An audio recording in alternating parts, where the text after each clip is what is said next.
ఓం నమ శివాయ. అందరికీ నమస్కారం. ఫిబ్రవరి 2 వసంత పంచమి. అక్షరాభ్యాసం అంటే ఏమిటి? ఏ వయసులో చేయాలి? ఎక్కడ చేయాలి? ఏ రోజున చేయాలి? దీనికి కావలసిన వస్తువులు ఏంటి? అక్షరాభ్యాసం చేసే విధానం, చదవాల్సిన శ్లోకాలు.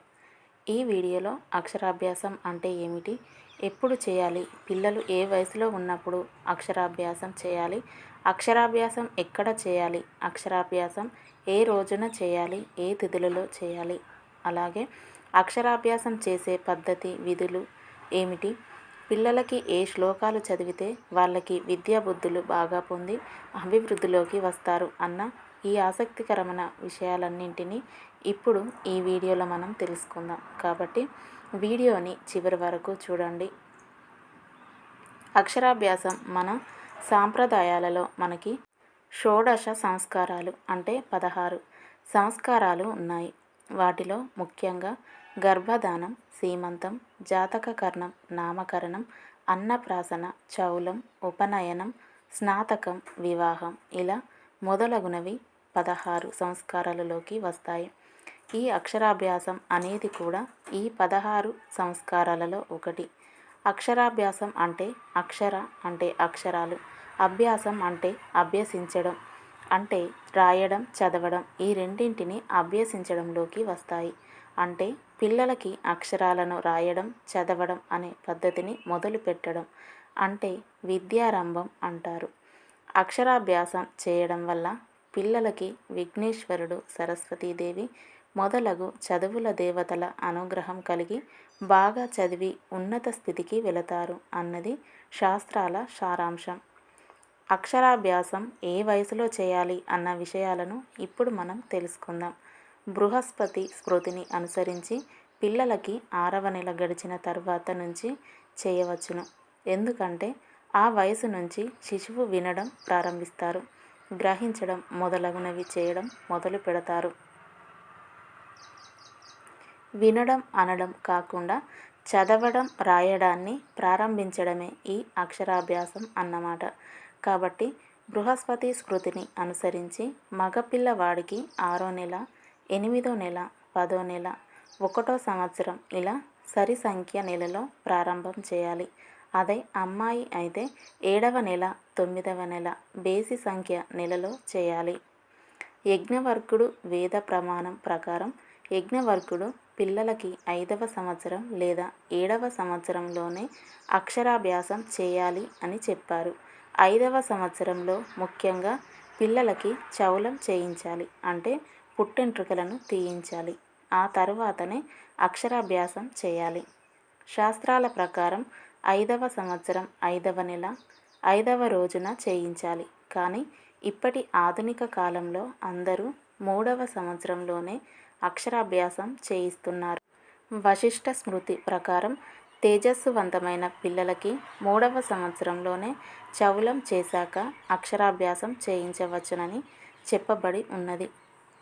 ఇప్పుడు అక్షరాభ్యాసం ఎక్కడ చేయాలి అనే విషయాలను తెలుసుకుందాం. శాస్త్రాలు, వేదాలు చెప్పిన ప్రకారం ఎటువంటి సంస్కారాలనైనా మన ఇంట్లోనే చేయాలి. ఎందుకంటే మన ఇల్లే మనకు దేవాలయం. కానీ ఈ ఆధునిక కాలంలో పద్ధతులు చాలా మార్పు చెందుతూ వచ్చాయి. ఒకవేళ ఇంటిలో చేసుకోలేని పరిస్థితులు ఉంటే ఏదైనా క్షేత్రంలో ఈ వేడుకను జరిపించవచ్చును. అన్నింటికంటే ముఖ్యం శ్రద్ధ. మంచి మనసుతో ఆనందంగా ఎక్కడ చేసినా కూడా అది మీకు మంచే జరుగుతుంది. అక్షరాభ్యాసం ఏ రోజున చేయాలి అనే విషయాలను ఇప్పుడు మనం తెలుసుకుందాం. మనకి ఉత్తరాయణం, దక్షిణాయనం అనే 2 పుణ్యకాలాలు ఉన్నాయి. అక్షరాభ్యాసం ఉత్తరాయణంలో చేస్తే ఉత్తమం. ఈ ఉత్తరాయణంలో మంచి తిథి చూసి ఆ రోజున ఈ కార్యక్రమాన్ని చేయవచ్చు. ఈ ఉత్తరాయణంలో వచ్చే వసంత పంచమి రోజున అంటే మాఘమాసంలో వచ్చే శుక్ల పంచమి అయితే చాలా శ్రేష్టం. ఒకవేళ 5వ సంవత్సరం 5వ నెల 5వ రోజున దక్షిణాయనంలో కనుక వస్తే అది అక్షరాభ్యాసానికి అర్హత వచ్చిందిగా భావించి తర్వాత వచ్చే మంచి తిథులలో ఈ అక్షరాభ్యాసాన్ని చేయించవచ్చును. దీనికోసం పండితులను సంప్రదించి మంచి ముహూర్తాన్ని నిర్ణయించుకోవాలి. ముహూర్తం లేకుండా, వయసుతో నిమిత్తం లేకుండా అక్షరాభ్యాసం చేయాలి అనుకుంటే నవరాత్రులలో వచ్చే పంచమి తిథి ఉన్న రోజున కానీ, లేకపోతే పుట్టిన నక్షత్రాన్ని బట్టి చూసుకుంటే మూలా నక్షత్రం ఉన్న రోజున కానీ, అంటే పంచమి తిథి లేదా మూలా నక్షత్రం ఈ 2 రోజులలో ఏదైనా ఒక రోజున అక్షరాభ్యాసం చేయవచ్చును. అంతేకాకుండా గురు పౌర్ణమి, పౌర్ణమి, ఉగాది లేదంటే మంచి తిథులలో కూడా ఏ రోజున అయినా కూడా ఈ అక్షరాభ్యాసాన్ని చేయవచ్చును. గురు శుక్ర మూడాలలో అక్షరాభ్యాసం చేయకూడదు. అక్షరాభ్యాసానికి కావలసిన వస్తువులు, సామాగ్రిని ఇప్పుడు మనం తెలుసుకుందాం. ఈ అక్షరాభ్యాసానికి ముఖ్యంగా కావలసిన వస్తువులు పసుపు, కుంకుమ, అగరబత్తి, కర్పూరం, గంధం, బియ్యం, తమలపాకులు, వక్కలు, చిల్లర కాసులు, కొబ్బరికాయలు, పువ్వులు, పూలమాల, తాంబూలం, గంట, తువాల, హారతి ప్లేటు, అలాగే కలశం, చెంబు, ఉద్ధరణి, పంచపాత్ర, పండ్లు, తాంబూలాలు, అలాగే ముఖ్యంగా వీటితో పాటు కావలసినవి పలకలు. ఇవి 5 లేదా 7 లేదా 9 సంఖ్యలో తీసుకోవాలి. అది మీ స్థితిగతులను బట్టి చూసుకోండి. తర్వాత చాక్ పీసులు కానీ, బలపాలు కానీ ఇవే సంఖ్యలో తీసుకోండి. మీరు పిల్లలకి పంచాలి అనుకుంటే గనుక పుస్తకాలు, పెన్సిల్స్ ఇలాంటి మొదలగు వస్తువుల సామాగ్రిని కూడా మీరు స్థితిని బట్టి ఎంచుకోవచ్చు. తర్వాత పాయసం కానీ, క్షీరాన్నం కానీ ఏదైనా తీపి పదార్థం చేయించి ఉంచుకోవాలి. ఇవి మనకు కావలసిన వస్తువులు. ఇప్పుడు అక్షరాభ్యాసం చేసే పద్ధతిని, విధులను తెలుసుకుందాం. అక్షరాభ్యాసం చేసే రోజున పిల్లలకి తలస్నానం చేయించి కొత్త బట్టలను వేయాలి. ఇంటి దగ్గర చేసేవాళ్ళు ఈ విధంగా చేసుకోవాలి. వసంత పంచమి రోజు స్త్రీలు సూర్యోదయం కంటే ముందుగా నిద్రలేచి ఇల్లు వాకిలి శుభ్రం చేసుకొని ఇంటి ముందు చక్కగా ముగ్గు వేయాలి. శుచిగా తలస్నానం చేసి పూజ గదిని శుభ్రం చేసుకొని దీపారాధన చేయాలి. పూజ మందిరంలో సంకల్పం చెప్పుకోవాలి. సంకల్పం చెప్పుకున్నాక గోత్రనామాలు చెప్పుకోవాలి. తర్వాత పసుపు గణపతిని తయారు చేసుకొని విఘ్నేశ్వర పూజ పసుపు గణపతికి చేయాలి. తర్వాత సరస్వతీదేవికి పూజ చేయాలి. ఇలాగా షోడోపచార పూజ చేసి అష్టోత్తర శతనామావళి అన్నీ చేసిన తర్వాత పలక మీద కానీ, ఒక ప్లేటులో కానీ లేదా తువ్వాల మీద కానీ బియ్యం పోయాలి.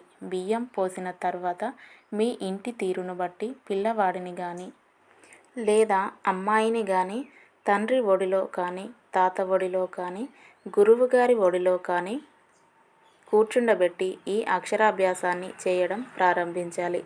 బియ్యంలో 2 అడ్డు గీతలను గీయాలి. అంటే 3 భాగాల కింద విభజించాలి.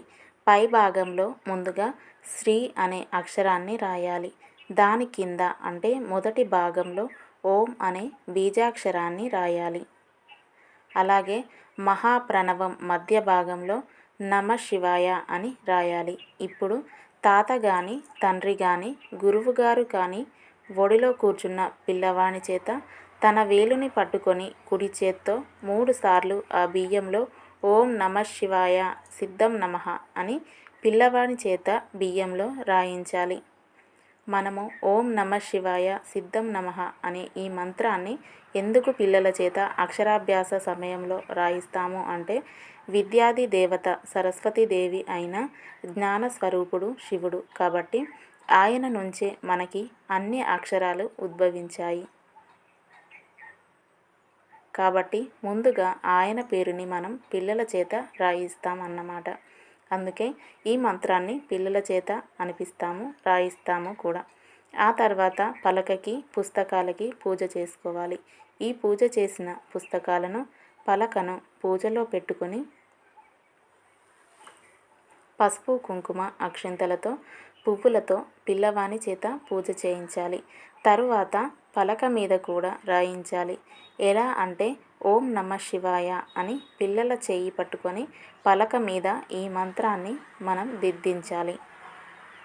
తరువాత మీరు ఆలు లేదా ఏదైనా అక్షరాలను అదే పలక మీద రాయించాలి. తర్వాత హయగ్రీవుడికి, దక్షిణామూర్తికి, దత్తాత్రేయునికి ప్రార్థన చేయించాలి.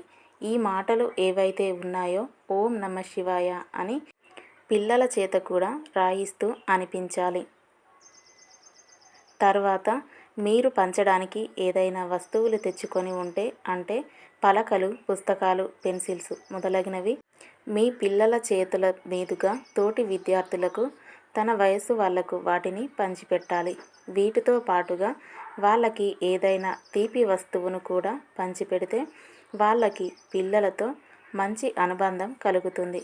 ఈ అక్షరాభ్యాసం చేయడం మూలాన పిల్లలకి చదువుల దేవతల అంటే విఘ్నేశ్వరుడు, సరస్వతీదేవి, దత్తాత్రేయుడు, మేధా దక్షిణామూర్తి మొదలగు వారి యొక్క సంపూర్ణ అనుగ్రహం కలిగి